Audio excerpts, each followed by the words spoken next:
Alright everyone, welcome back to Wily Wars. In the last part we did all of Mega Man 1, and we're not going to 3 first, so it's time for Mega Man 2. And while I had my friend Weepred on last time, something I didn't tell you guys is that I'm having a different person on for every game. So, introduce yourself, my pal. Wait, you didn't tell me about this. Shit, I didn't, did I? Oh, well. Anyway, my name is Jordan. I'm here just because I'm here. And you'll know me as the weirdest person you'll ever meet, except for this guy. Yep. Jordan and I are friends at college, and I figured, yeah, why the hell not bring him on for something at some point. So I decided to bring him on for, like, the only Mega Man game you really know to any extent. Mega Man! I know X, at least. Yeah, Mega Man 2. Which, fun fact, by the way, even though we skipped over the entire plot synopsis there, it doesn't really matter. You're gonna notice that we go right into the stage select. That's because the Genesis version is based off the Japanese version in that it has no difficulty select. The only difficulty is the equivalent to hard mode in America. Oh, good. And we're going right off into Airman. And yet again, I'm not going to be reading the Mega Man and base bios because I've already done some of these at least twice. So, Mega Man 2 is actually a very interesting game from a development standpoint. The Capcom actually didn't want to make a sequel. Shit, they actually didn't? Yeah, the team did it on their own in their own time.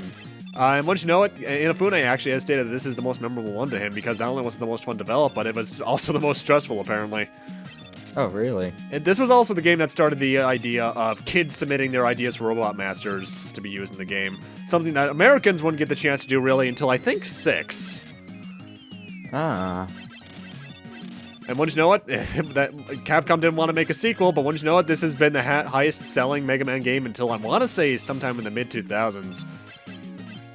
Isn't this the first Mega Man game with 8 Robot Masters? Yeah, one had 6 because reasons, and with 8 they decided to do it. Oh, and I guess that's how I can get some segue into the plot. Dr. Wily, since we just kind of left him to rot there at the beginning of Mega Man 1, is back. And he made 8 of his own Robot Masters this time around. And they're all just kind of there doing their own thing, though they have some really good songs by the Megas. Ah, yeah. Now, one thing I forget if I commented this back on Mega Man 1. I probably did, because it's been about, I think, 2 months since I did the Mega Man 1 video. One thing I commented about in Mega Man 1 is that I don't think the soundtrack was done justice on the Genesis sound chip, but I think Mega Man 2 actually got its justice done well, because they used the percussion and bass to their best advantage, and it sounds so good. Oh, yeah, I can even hear it on this song. Yeah, I already love Airman to begin with. Though, I still think the graphics needed a bit more of an update, because, for the most part, the only sprites they outright changed were the backgrounds and Mega Man. The others just got slightly more shaders. You'll see that if you ever decide to, for some reason, watch the videos after I upload these, Jordan. When we get to Mega Man 3, you'll especially see that with a certain red and white character. I don't know who you're implying, but I'll see then. Yes, you will. By the way, Airman stage, it's pretty simple. The only really hard parts are the early platforming segments on those little heads. But for the most part, it's fairly standard. And Airman is probably the easiest Robot Master on both difficulties to begin with. Though for some reason there's a song about someone apparently having trouble with him. His basic pattern is that he'll send out one of 3 or 4 different combinations of tornadoes, then send them at you. After 2 or 3 of them, I think it's 2, he'll jump to the other side, in which case, then he just repeats the pattern. Best pattern is to do the first few shots like that, and then just shoot from behind him and hopefully jump over him before he blows you away. Oh, that works out very well. Yeah, admittedly, he is a lot harder on difficult mode than he is in the American Easy, because he goes down in like 4 seconds in the American Easy. But he's still not that bad. And, unlike Mega Man 1, they actually tell you that you get a power this time. And Mega Man is really angry this time. Yeah, for some reason they didn't have this in Mega Man 1, but we get the air shooter from him. The way air shooter works is that when you press the fire button, it sends 3 tornadoes in a diagonal upwards direction in the direction you're facing. It's not the most useful weapon in the world, but I can tell you for a fact Mega Man 2's weapons are a lot more useful than Mega Man 1's. And the weird thing about Mega Man, well, first off, we also, Dr. Light communicated with us is giving us an item, Item 2. For those of you who played Mega Man 3 onwards, the items are more or less this game's equivalent to Rush. Item 2 is a little rocket that you spawn right in front of you, you jump on, it'll go forward for a good amount of time, until I think you jump off of it even. And next up, we're going after Crash Man, or Clash Man, or whatever you want to call him. Crash Man. Yeah, some things call him Clash Man because the whole Japanese L&R thing, and I love this song! Now, the thing is about Mega Man 2 is that, obviously, even Jordan knows this, even though he doesn't play much Mega Man. Bosses have weaknesses to other bosses' weapons. Why do you think I know this? God, it's not like I played any Mega Man game or seen any Mega Man game. God, stop implying things. But yeah, the weird thing about Mega Man 2 is that bosses at times have multiple weaknesses. Airman only has one, which is Woodman's weapon. And Crashman only has one, but 4 of them are weak to 2 weapons, which is a bit odd for the series. I can only recall maybe 2 other games where they've done that, and that's 3 and 7. Okay. But yeah, Crashman stage, it starts off pretty simple, though this pathway is needlessly long. I don't know why they did this, but they did. They just wanted you to soak it in. Soak in that crash. I guess. Something that's a bit odd, though, is that this is actually, I think, slightly sped up from the the NES version, rather, because I recall it going a lot slower. Also, if you ever needed evidence that this game, the Genesis version, automatically goes to what is hard to Americans, those guys go down on 2 shots instead of 1. Now, some people are probably going to notice that there is one particular boss and weapon I am not getting for some reason very early on. Some of you are familiar with it just because of how broken it is. And I'm just going to say right now, I am not getting that weapon until last because I want it to be different. Because that weapon... I'm trying to think what weapon it could be. It really... Dude, it's like the most broken weapon in Mega Man history. How do you not know it? Wait, that's in this game? Yeah, the most broken Mega Man weapon, at least for a lot of people, is in this game, and it's from a certain... I don't know how to hint at towards him without saying his name outright, so I'll just ignore it and go, hey, E-Tanks! E-Tanks are something that were added from Mega Man 2 onwards. More or less, they're HP recoveries. If you find one on the stage, you can use it from the pods menu to completely destroy your health, but not your weapon energy. You can hold a maximum of 4, something that would later be changed to 9, but it's pretty there. It's pretty there. It's there, and it's pretty useful. That was an extra life right there, in case you don't remember. It's also weird how, like, the extra life still changed, like, with Mega Man's color scheme, but, like, the SNES Genesis could easily handle this. Yeah, that's kind of weird, but I'm just gonna... I have a feeling they were kind of lazy with Wily Wars overall, but I'm gonna save that for later. More accurately for the final video in the series. Anyway, next boss is Crashman, and if you're playing the NES version, he'd be dead by now because he goes down in 1 shot if you know how to place it just right. But his pattern is that he'll jump whenever you fire, so that's the reason the air shooter is his main weakness. However, the way his attack goes is that he shoots his crash bomb where it stays in the ground or wall for a bit and then it explodes. And the crash bomb we get from him works the exact same way. You shoot it, it goes straight, it'll hit a wall or an enemy, and if it stays there for a second, it'll explode doing mass damage. It's also the only weapon that has an environmental use that I can destroy certain walls. Oh, sweet. That'll be very helpful. Yeah, but it's very limited in ammo. There's only 8, and you're going to need all 8 of those in this later stage, and that's going to suck. Thankfully, they do a bit better with restoring your weapon energy between levels, but yeah. And this... Also, Bowman does not sound threatening at all. No, it doesn't. He's the first underwater robot, if I recall, the Mega Man base bios, or at least the one used for a certain kind of underwater ability. But I've never gotten why he's here. Heck, he became a joke character in Battle Network. Oh, wow. Especially the anime. He was the comedy relief along with, I think, Aquaman? Aquaman. Either way, this stage was thankfully changed a lot from NES in terms of graphics because the background doesn't make the bitrate go to shit. Because the one thing I've noticed about Mega Man 2 is that it's one of those games that almost every Let's Player does at some point or another. And even in like current videos, that background will turn the video's quality to shit. Yeah, I've seen that before.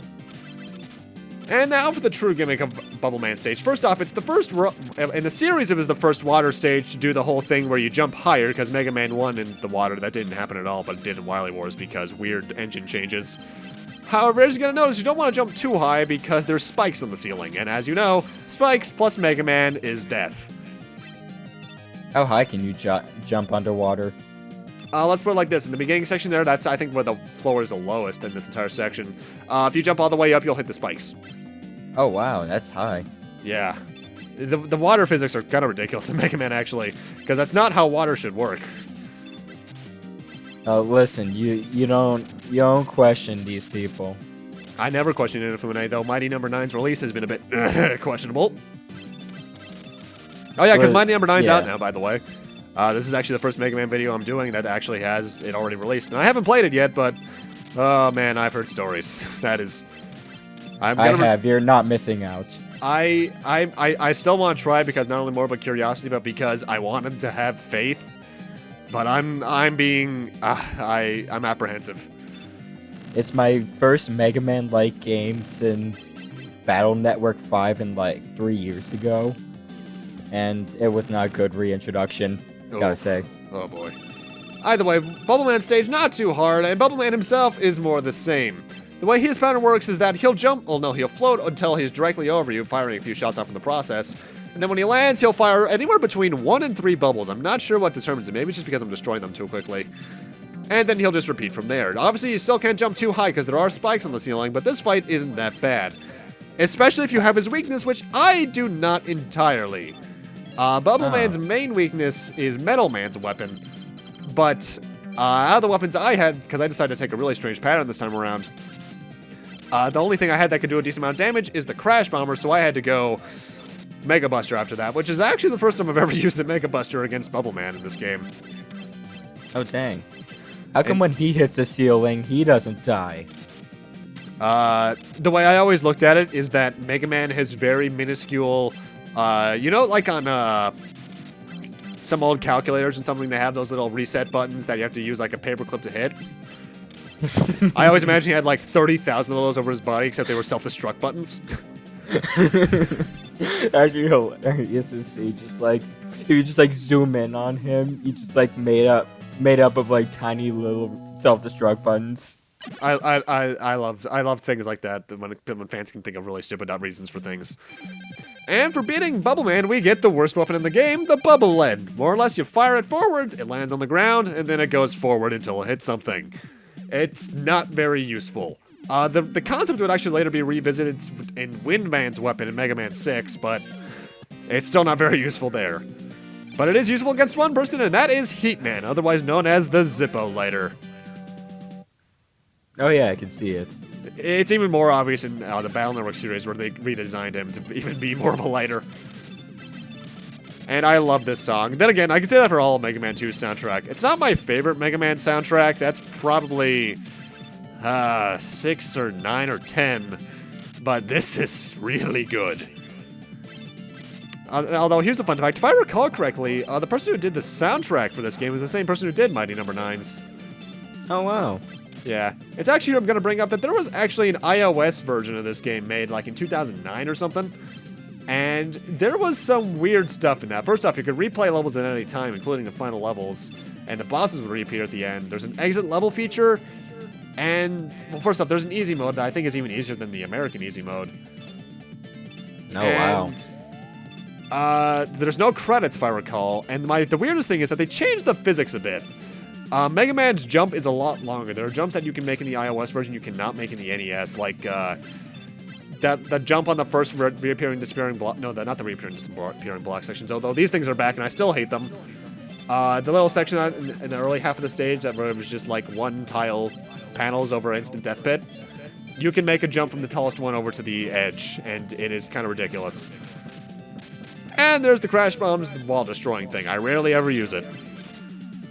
Oh, this is that stage that's very infamous. Yeah, they get ridiculous in this stage, and I hate them. There's a reason I always do the thing that everyone else does in this stage. And that's why, actually, the song I Can't Defeat Airman exists, because they were having trouble going into this.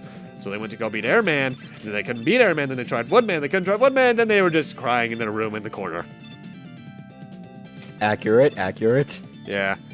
Either way, get up item 2 to avoid this nonsense and use it right here, because seriously, I don't think I've ever made it through this. It is... Oh yeah, that's very helpful. Yeah.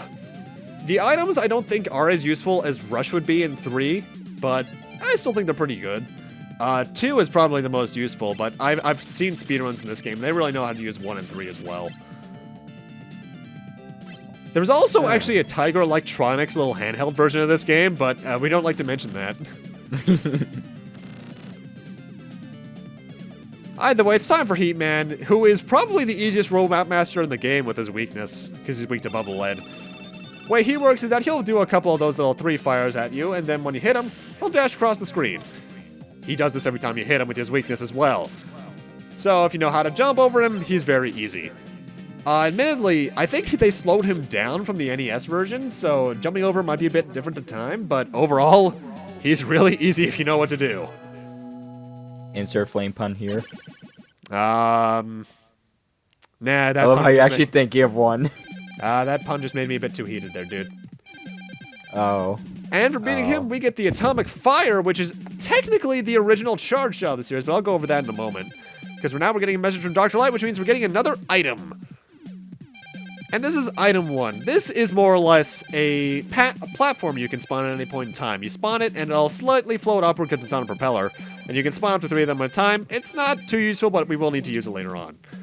Either way, the Atomic Fire is very interesting, and like I said, you can charge it. You can just throw one just by pressing the B button, but it's not very powerful. You can charge it up to, I think, 2 or 3 levels, and to the point where at the maximum level, it'll use like just under half of its weapon energy, but it can really destroy enemies if you know how to use it. Ooh, ooh. I love the way this Very looks pretty. in Genesis. And I love this remix as well. Flashman stage is this game's equivalent to an ice gimmick. These floors are all slippery. Though those kind of physics have never been that intrusive in Mega Man in my eyes, because for the most part they're pretty uneventful. I'm trying to think of the only hard ice stage in the series is probably the one from Mega Man and Base, and even then, not that much. Though some people would argue jump, jump, slide, slide, but once you know what to do, that's not that hard. Though I hate these things. Why didn't you go up there? You could have crash bombed. I could have, but that road would require me to take another route, and plus I could have just because all these routes end up in the same place anyway. They're just there for either weapon energy, life energy, or in one point an extra life in an E-tank. Which if you know how to follow through this section, you can get no doubt without a doubt easily. Though you can easily see my least favorite enemy in the game right here, the Joe Walkers. And these things can take way too much punishment for their own good. Thankfully, I can damage boost past them, so it's nothing too problematic, but still not a fan. And this section sucks if you're not used to the control. That is a lot harder to make than it looks if you're new to the game. Yeah, I can attest to that. And we're already at Flashman. His stage is actually very short, a very decent introductory stage if you want to choose a good first one. And yet again, I technically don't have his weakness. If I recall, his weakness is technically Metal Man's weapon.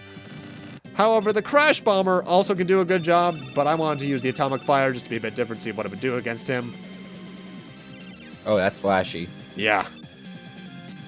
I never even noticed. What is that noise? That is the charging.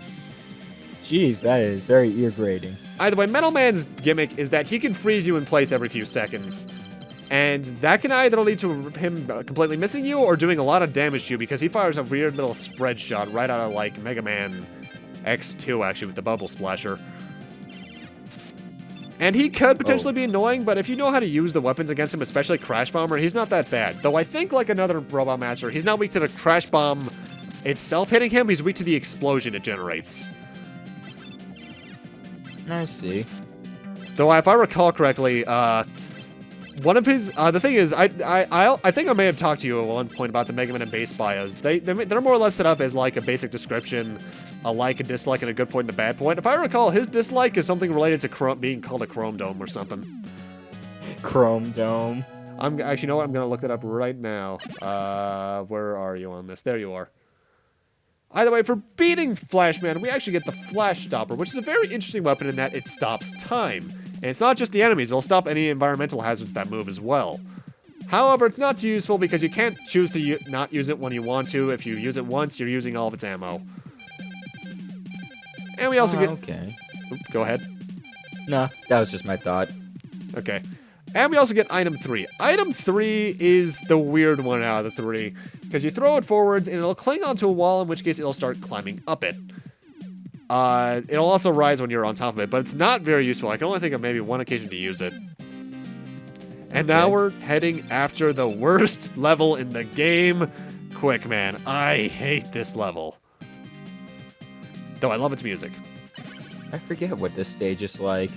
Oh, now I remember. Oh, it's this stage. You'll see this kind of gimmick later on in the next coming weeks, by the way. Those pistons there are instant kill. If you touch one of them, you will die, so don't do that. And while that's easy in the early third, in the later 2/3, not so much. It's the reason why I haven't beaten this game. I think I stopped playing because of Quick Command. Let's see. Yeah, here it is. Flashman, dislike, commercial for wigs. Okay. There's some funny ones in the Mega Man and base database. If I recall, the one for Dr. Light calls him douchey. But yeah, this section sucks. If you make one wrong input, you are likely to die, and I hate it. Flash Chopper, if you want to use it here, is good, but I usually save it for the boss because it is useful against Quickman, actually. I see, yeah. Thankfully, I made it through in one go, but I was kind of doing a low scream the entire time I was playing it, like, ah. And it's time for Quickman, who is also, I think, probably the hardest out of all the Robot Masters. The way he works is that he'll run and jump, and I think it's every other jump, he'll throw boomerangs at you, which will stay in place for a second, then return to him in a pattern. However, he glitches into the walls, which kind of disrupts his pattern due to how fast he runs, so this fight can be really random. Either way, this is why you want to save Flash Over for him, because it drains half of his life. After that, Crash Bomber and its explosions are the way to damage him. If you have to use an E-Tank during this fight, don't worry, I do every single playthrough, and oh, you little... Ooh. Oh, he is. Oh. Yeah, this guy can be really troublesome, and I don't like fighting him. Even his Net Navi counterpart in Battle Network 2 is annoying. He just can never leave me alone. But thankfully, he was feeling kind of suicidal there. So, Jordan, Yeah, you mentioned some of it earlier, but what is your experience of Mega Man on the whole? My actual experience with Mega Man. I love Mega Man X. I still have not beaten it. Mega Man X7. Oh. And that, yeah. Yeah. And, 2, 3, and 5. Those are the ones I have played. I have not beaten any single Mega Man in my lifetime. Well, at least you played some good ones. You've also played X7 and, ugh. At least, like, 4 out of 5 is good. Yeah. Though, admittedly, that's kind of interesting because that's kind of two people in a row that I'm having on this series that either aren't Mega Man fans or haven't played much of them, because Wheatbread hasn't played much of them anyway. Either, rather. I'm both. And, I don't like Mega Man, and I haven't played it. And the person I'm having on for the third one, I forget exactly what his experience is. Either way, let's get back to the game. This is Woodman's Stage, my favorite song in the game. And this was also, for the iOS version I mentioned earlier, there was actually a demo, and this was the demo stage. Kind of odd, because I think it's one of the hardest stages in the game. Because there's a lot of mini-bosses. Also, I forgot to mention it when we got it, but for beating Quickman, we got Quick Boomerang, which is that little boomerang thing you're seeing me shoot out. It goes a bit forward and then comes back. However, the thing I like about it is that it is very spammable. You have a lot of it, and you can shoot it out very quickly if it hits something. So, it's more or less one of the game's 2 mini-boss destroyers. Oh yeah, I see that. Plus, it turns Mega Man into a flamboyant pink that I know Jordan would probably even cosplay as. Maybe. If that was the cosplay as any Mega Man color, I would do that. Given your Sailor Moon cosplay. Listen, we don't tell people about that. Yes, we do. I think everyone on Discord knows about it, actually. Wait, dude. Oh yeah, we've told them. Yeah. But still. I'm pretty sure my parents had... Oh yeah, I remember my mom saw it and she was just like, can you please explain this? And I was just like, I don't think I can. I just imagine you looking down at yourself like, I don't think I can.